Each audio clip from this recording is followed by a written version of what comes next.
Alright, so we're going to go over the unit review for logarithms. And again, you want to make sure that you actually try these problems before you watch all the videos, because just writing in the answers is not going to help you.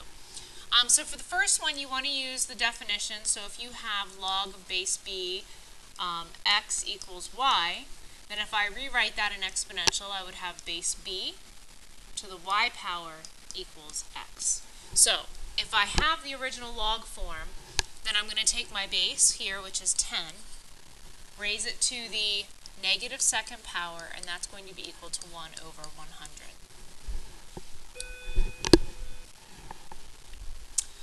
For number 2, you want to do the same thing. You have a base of 3 to the power of 5, and that is equal to 243.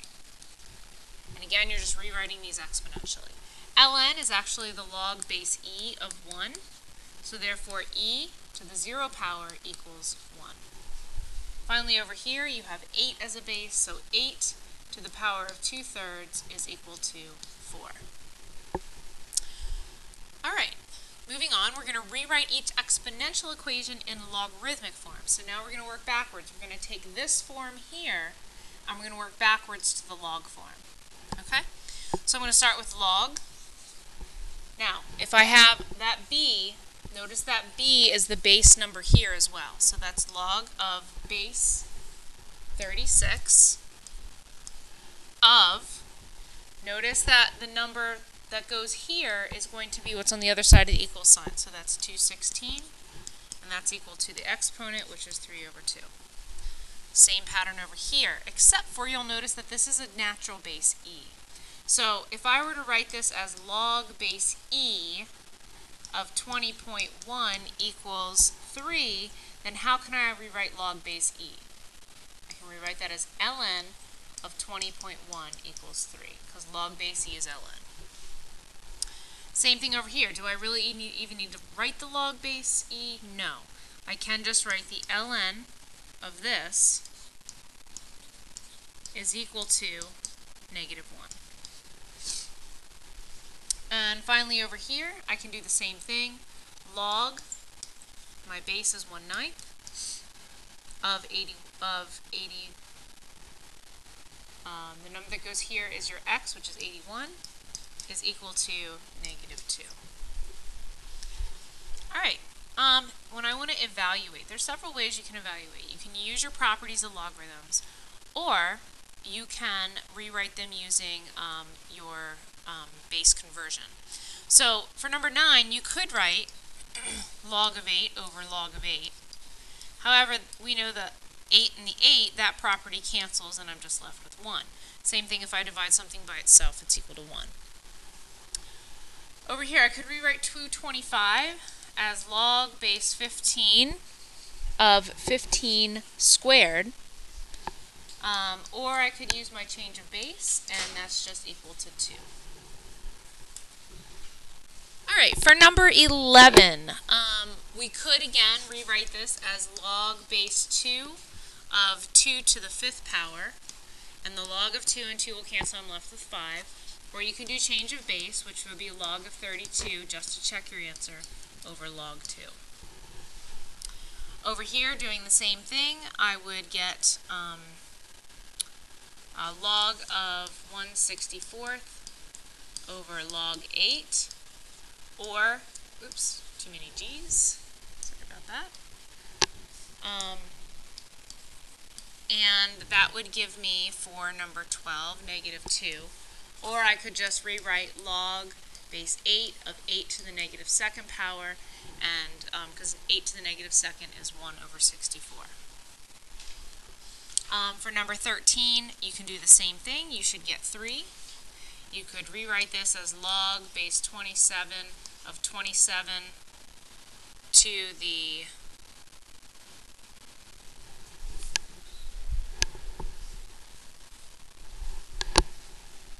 this should actually be 1/3. Sorry, 27 to the 1/3. The log 27 and 27 cancel. You're left with 1/3.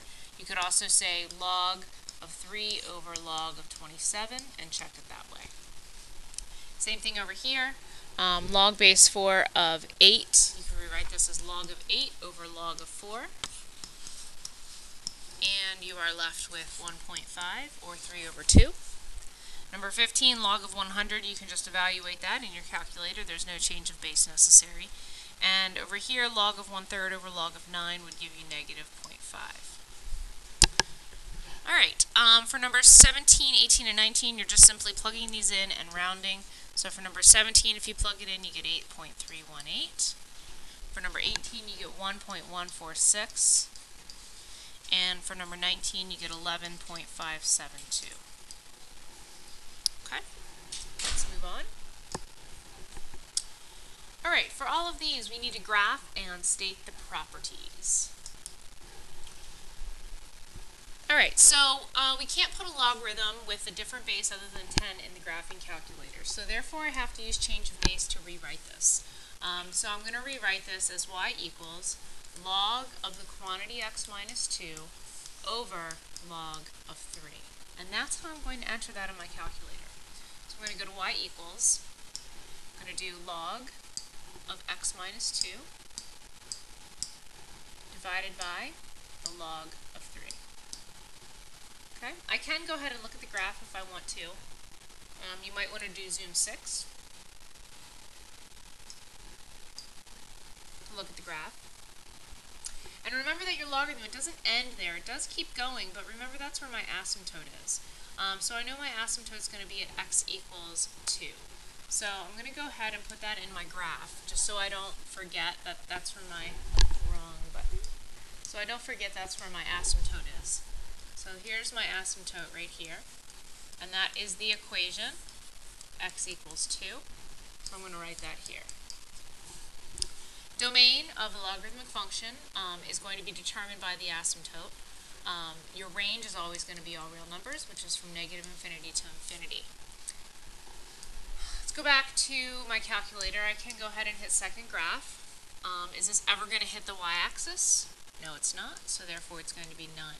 Now to find the x-intercept, unless there's an exact value, and in this case when y is 0, we can see that x is 3. So there is actually an exact value for 3 here. If we didn't have that exact value, we would need to use the 0 function of our graphing calculator in order to see that. The next one, actually, we will be using that 0 function on. My domain, again, is from my asymptote, which in this case is 2. And if you notice, it goes all the way to over 1, 2, 3, and then also 5, 1. 1, 2, 3, 4, 5, 1. So you can see that this graph kind of goes like this, and then it continues down this way. Okay? But it doesn't stop there. A lot of students have a tendency to stop the graph where it looks like it stops at the asymptote. But remember, your calculator just can't make the graph appear like it goes straight down like that. So your domain does go from 2 to infinity. So it starts here and goes to infinity. For number 21, you want to do the same thing. Go back to your function, and this is just ln of x plus 3. So there's no change of base necessary. You can just do ln of x plus 3. And do make sure that you close your parenthesis after the x before you hit in the plus 3, because I'm not taking the ln of the quantity x plus 3, it's just the ln of x and then plus 3. Okay? So once you've done that, you can go ahead and hit graph just to see what it looks like. And you can see that it appears that your asymptote is going to be x equals 0. And that is going to be your y-axis. Okay, and that's x equals 0. Going back to the graph, you can go ahead and take a look at the values, and you see that there is a value 1, 3 on the graph, and then it kind of goes like this, and then again that asymptote equation doesn't end, it does keep going on, it just keeps getting closer and closer to 0. So therefore your range is all real numbers. Your domain starts at the asymptote, which is 0, and goes to infinity. It's never going to reach the y-axis, so that again is none. The y-axis, however, for the x-intercept, notice that I don't have a value when y is 0. So I need to go back to the graph, and I need to zoom in to where it is hitting the x-axis, which is right there. So if you zoom in, you can see it does hit the x-axis. It's just kind of hard to tell where exactly it is. So the function you're going to use is second calc, which is second trace, and that's calc. You're going to select the 0 function. You're going to arrow to the left and go to the left bound, hit enter. Arrow up to the right and hit the enter button, and then one more time, and you can see it tells you that's your 0. That's the x-intercept is at 0.0498 about. So 0.0498. Alright, let's move on. For each set of data, fill in the missing data and give the answer to the question. So you can see that each time this is multiplied by 4. So this is going to be 4,096, which means that this is an exponential function because it is being multiplied each time by 4. If I were to plug all this into my calculator, I would get y equals 1 times 4 to the x.